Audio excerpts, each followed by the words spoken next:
Douglas made a daring escape from oratory. The one cannot be truly free.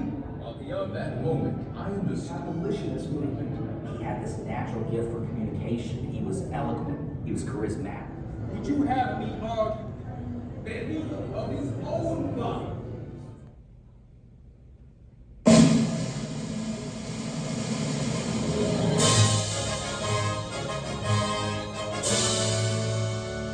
Ladies and gentlemen, we welcome you to Great Moments with Mr. Lincoln.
This was the American dream, the prayer for the future. But that golden goal was not to be had without cost. The American way was not gained in a day. It was born in adversity, forged out of conflict, perfected and proven only after long experience and trial. In all of history, no man was dedicated to this dream more than the 16th President of these United States, Abraham Lincoln. Here in his own words is what he once wrote about himself. For at that time, very few people outside Illinois knew very much about this man from the prairie. I was born February 12th, 1809, in Hardin County, Kentucky. My father removed from Kentucky to what is now Spencer County, Indiana, in my 8th year. It was a wild region, with many bears and other wild animals still in the woods. There I grew up. I was large for my age, and had an axe put into my hands at once. And from that to my 23rd year, was almost constantly handling that most useful instrument. I think that the aggregate of all my schooling did not amount to 1 year. At 21, I came to Illinois. Thought of trying to study law. Rather thought I could not succeed at that without better education. I borrowed some law books, took them home, and went at it in good earnest. In 1854, the law profession had almost superseded the thought of politics in my mind, when the repeal of the Missouri Compromise aroused me as I had never been before. What I have done since then is pretty well known. If any personal description of me is thought desirable, it may be said I am in height, 6 feet 4 inches, nearly, lean in flesh, weighing on an average of 180 pounds, dark complexion, with coarse black hair and gray eyes, and no other marks or brands recollected. Yours very truly, A. Lincoln. Abraham Lincoln became president faced with the terrible threat of civil war, a thing he dreaded, yet a calamity he was prepared to meet if he must. Without union, the Constitution is only a piece of paper.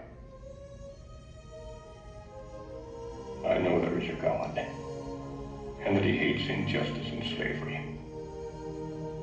I see the storm coming, I know his hand is in it. If he has a place, work for me. And I think he has. I believe I'm ready. And with God's help, I shall not fail.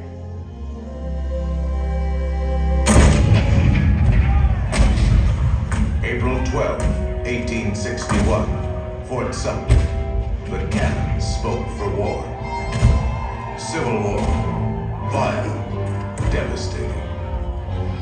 Now had come the reckoning, the supreme test that would decide whether a republic founded on liberty could survive the terrible strife of men's passions.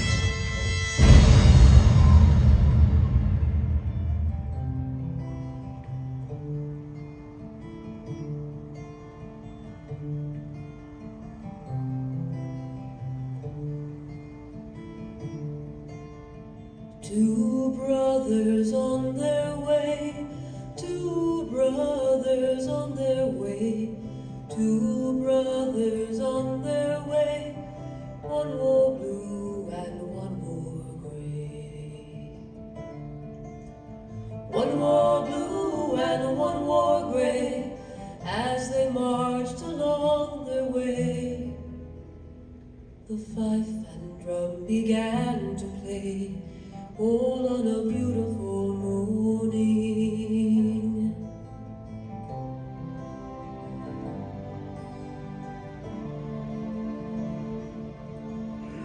One was gentle, one was kind. One was gentle, one was kind. One came home, one stayed behind. A cannonball, don't pay no mind. Cannonball, don't pay no mind, if you're gentle or if you're kind. It don't think of the folks behind, all on a beautiful morning. All on a beautiful morning.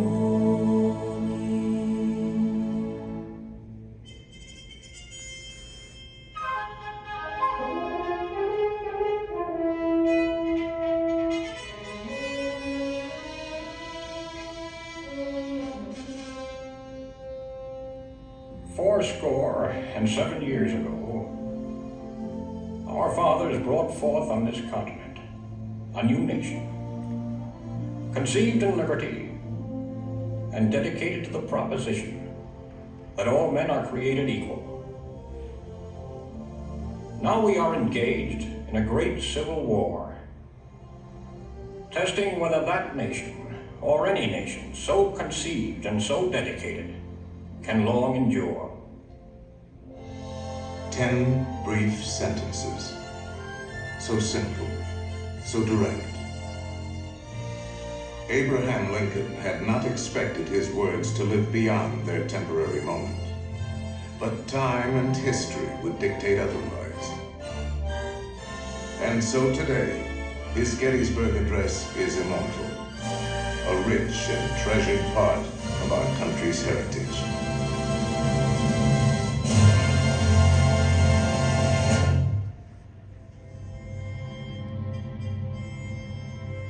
We pay tribute here not to a man who lived a century ago, but to an individual who lives today in the hearts of all freedom-loving people. His prophetic words are as valid for our time as they were for his. And now, the skills of the sculptor and the talents of the artist will let us relive great moments with Mr. Lincoln.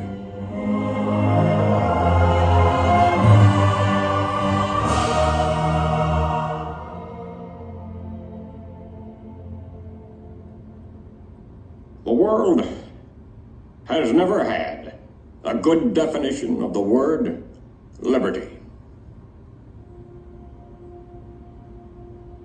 And the American people just now are much in want of one. We all declare for liberty, but in using the same word,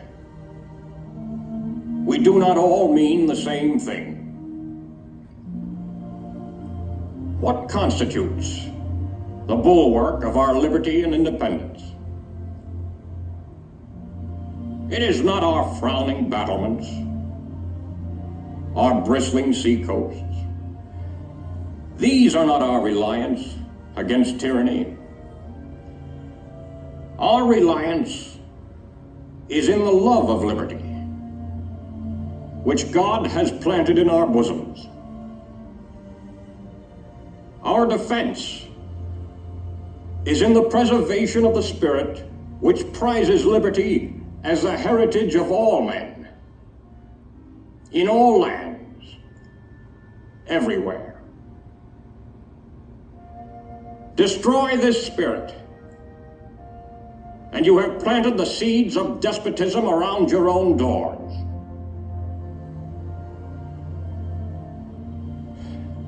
At what point shall we expect the approach of danger? By what means shall we fortify against it? Shall we expect some transatlantic military giant to step the ocean and crush us with a blow? Never. All the armies of Europe, Asia, and Africa combined could not by force take a drink from the Ohio or make a track on the Blue Ridge in a trial of 1,000 years. At what point, then, is the approach of danger to be expected? I answer, if it ever reach us, it must spring from amongst us. It cannot come from abroad. If destruction be our lot, we ourselves must be its author and finisher. As a nation of free men, we must live through all times, or die by suicide. Neither let us be slandered from our duty by false accusations against us, nor frightened from it by the menaces of destruction to the government, nor of dungeons to ourselves. Let us have faith that right makes might.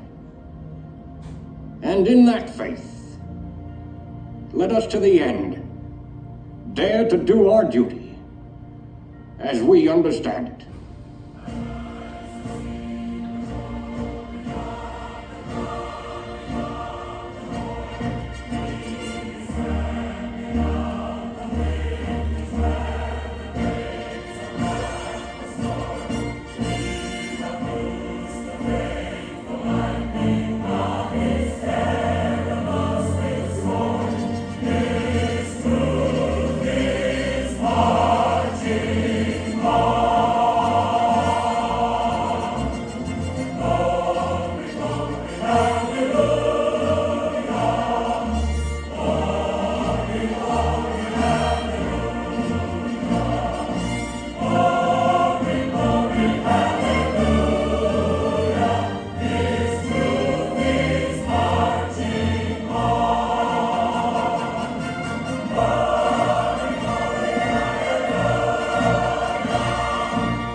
America, spread your